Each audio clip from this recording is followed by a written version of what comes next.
With the name of Canada, what comes to mind is the bitter cold, snow, and harsh weather conditions.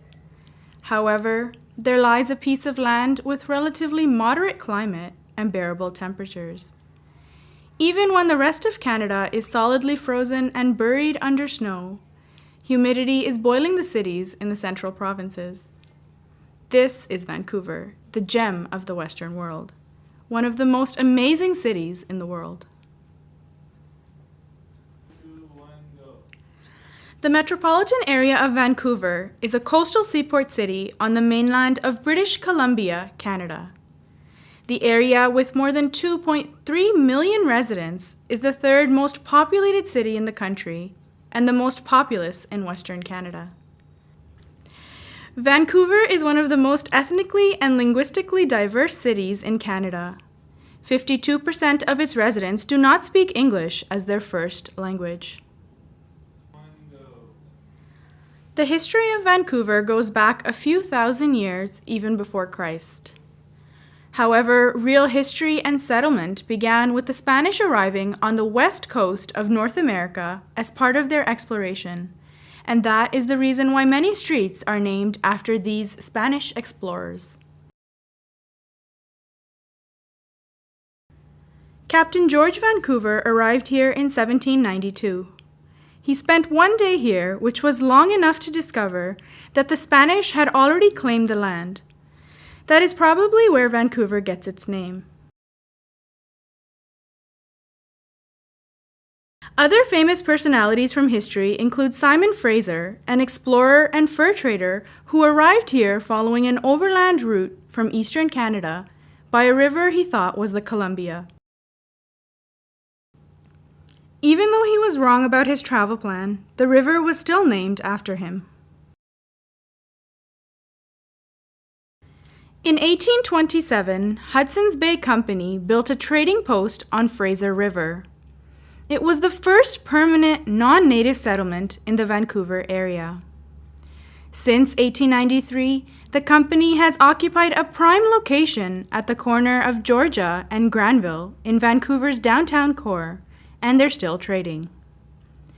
Greater Vancouver occupies the southwest corner of mainland British Columbia. It comprises roughly the western half of the lower mainland and sits astride the lower reaches of the Fraser River and both banks of the Burrard Inlet.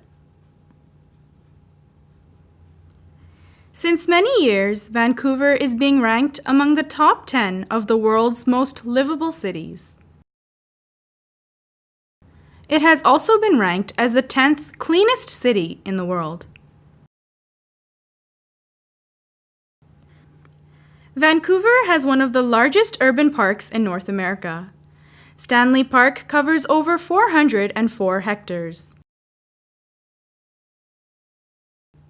The North Shore Mountains dominate the cityscape, and on a clear day, scenic vistas include the snow-capped volcano Mount Baker in the state of Washington to the southeast, Vancouver Island across the Strait of Georgia to the west and southwest, and Bowen Island to the northwest. Originally, Vancouver's vegetation was temperate rainforest consisting of conifers with scattered pockets of maple and alder and large areas of swampland. The area is thought to have had the largest trees of these species on the coast of British Columbia. The largest trees in Vancouver's old-growth forest were in the Gastown area and on the southern slopes of False Creek and English Bay. Many plants and trees growing throughout Vancouver and the lower mainland were imported from other parts of the continent and from points across the Pacific. Vancouver is one of the warmest Canadian cities.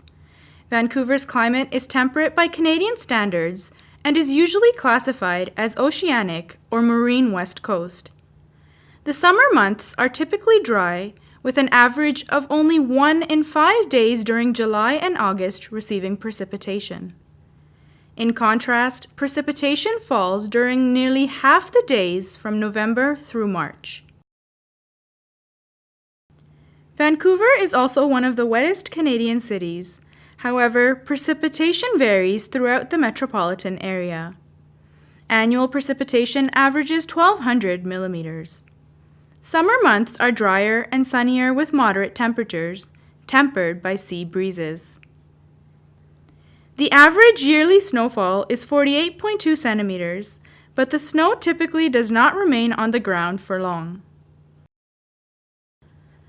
There are several modern buildings in the downtown area, including the Harbour Centre, the Vancouver Law Courts, and the surrounding plaza known as Robson Square.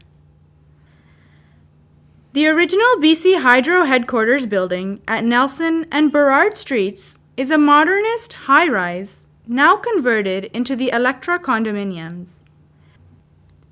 A prominent addition to the city's landscape is the giant tent frame Canada Place, the former Canadian pavilion from the 1986 World Exposition, which includes part of the convention center, the Pan Pacific Hotel, and a cruise ship terminal.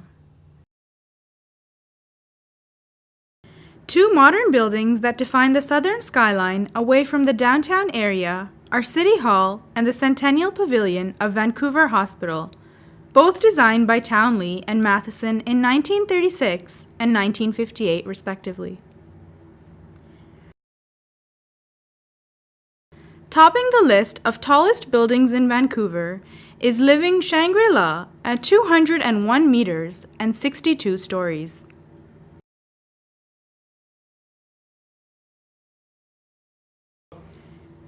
Vancouver is one of the nation's largest industrial centers. The Port of Vancouver, Canada's largest and most diversified, does more than 75 billion Canadian dollars in trade, with over 130 different economies annually. Port activities generate $10.5 billion in gross domestic product and $22 billion in economic output. Vancouver is also the headquarters of forest product and mining companies. Vancouver's scenic location makes it a major tourist destination. Many visit to see the city's gardens, mountains, forest, parklands, and the ocean which surround the city.